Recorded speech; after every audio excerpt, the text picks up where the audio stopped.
जिल्हा परिषद शाळा टिकाव्या, त्यांची गुणवत्ता सुधारावी यासाठी शासनाकडून विविध उपक्रम राबवले जात आहेत। त्याच पार्श्वभूमीवर माण तालुक्यातील गोंदवले बुद्रुक गावाने आता ऐतिहासिक निर्णय घेतलाय।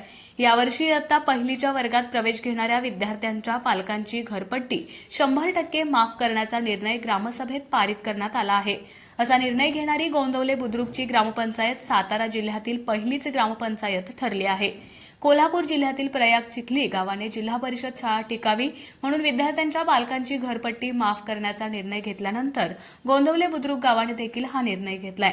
1903 मध्ये जिल्हा परिषदेची शाळा गोंदवले बुद्रुकमध्ये सुरू झाली।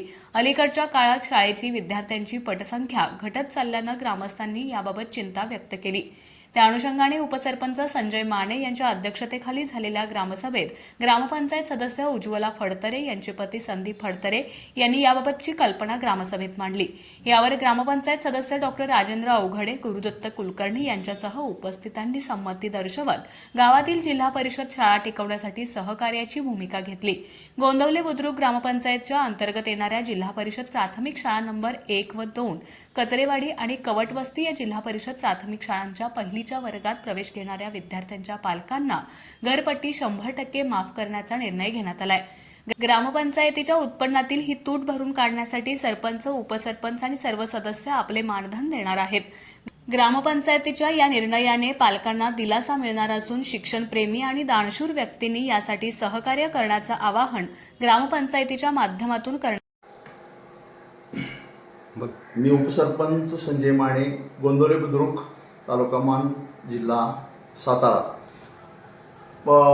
नेहमीप्रमाणे मे महिन्यातली जी ग्रामसभा होती त्या ग्रामसभेमध्ये वेगवेगळ्या विषयावर चर्चा झाली, पण अनुषंगाने जो एक महत्त्वाचा विषय निदर्शनास आला ते आमचे मेंबर फडतरे यांनी त्या ग्रामसभेमध्ये विषय मांडला की आपल्या जिल्हा परिषद शाळेची जी पटसंख्या कमी होते त्या पटसंख्येच्या अनुषंगानं आपण जर जे विद्यार्थी आपल्या जिल्हा परिषद शाळेमध्ये जे पालक घालतील त्या पालकांना आपण घरपट्टी व पाणीपट्टी माफ करून आपण त्या घरपट्टी व पाणीपट्टी माफ केल्यानंतर त्याचा अनुषंगानं जो पाणीपट्टी आणि घरपट्टी जी माफ करणार आहोत ते भरपाई आपण आमचे जे ग्रामपंचायतीचे सर्व सरपंच, उपसरपंच आणि जे सदस्यांना जे मानधन मिळतं त्या मानधनाच्या माध्यमातून आम्ही त्या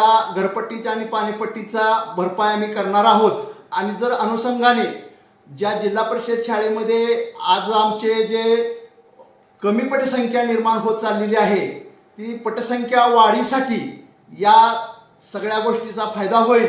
आणि या अनुषंगाने जे शैक्षणिक क्षेत्रातील जे दानशूर व्यक्ती असतील त्या व्यक्तींनी सुद्धा या सगळ्या असणाऱ्या घरपट्टी आणि पाणीपट्टी यामध्ये आम्हाला जी मदत होईल त्यांच्या अनुषंगानं त्यांनी सुद्धा या ठिकाणी दानशूरपणे पुढे यावं। आणि ज्या जिल्हा परिषदेच्या शाळेमध्ये जी इयत्ता पहिलीच्या 1 वर्षासाठी जी मुलं घातली जातील त्या येणाऱ्या त्या पालकांना आम्ही 1 वर्षासाठी घरपट्टी माफ करणार आहोत, घरपट्टी आणि पाणीपट्टी। तरी सर्वांनी या गोष्टीचा लाभ घ्यावा आणि सर्व पालकांनी जिल्हा परिषद शाळेमध्ये आपली मुलं इयत्ता पहिलीला घालावीत एवढी माझी सर्व ग्रामस्थांना, पालकांना विनंती आहे। धन्यवाद।